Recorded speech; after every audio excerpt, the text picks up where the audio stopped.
Good evening, everyone, and thanks for joining us. So just how much did this summer's historic recall elections cost Northeast Wisconsin?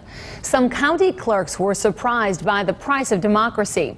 Now, they were required to turn in the expense reports to the Government Accountability Board by Monday. However, those numbers are still coming in. 9 state senators were facing recall elections this summer. 2 Republicans, Randy Hopper of Fond du Lac and Dan Kapanke of La Crosse, lost to their Democratic challengers. But what do the election costs mean to you?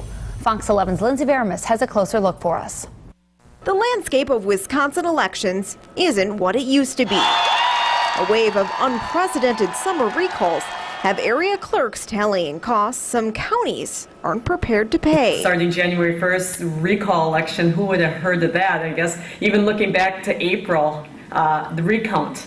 You know, there was another not budgeted item. Fond du Lac County Clerk Lisa Freiberg had an idea of what the recall would cost, but was still taken aback by the more than $52,000 bill for poll workers' wages. That was 21 towns, villages, and cities, but still, until you actually put it down on a piece of paper, you're going, wow, the elections are expensive.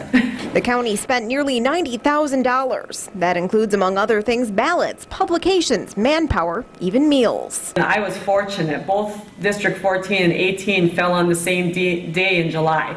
They fell on the same day in August. Winnebago County Clerk Sue Ertmer feels the same way. We had a Republican Senate recall. We didn't have a Democrat and a Republican. So we only had to go through the process for the one. The July primary and August general recall cost Winnebago nearly $106,000.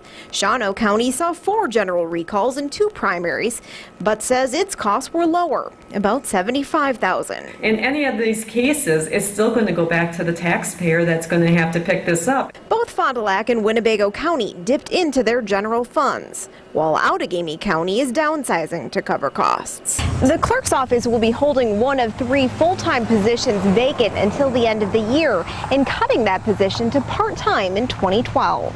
They say that will mean longer waits for marriage, dog, and other licenses. It's going to affect the taxpayer one way or another. But she says recalls are also a voter right. We'll take our lead from whatever the citizens decide to do. If they file petitions for recall, then, we'll just deal with it at that time. Lindsay Veramis, Fox 11 News.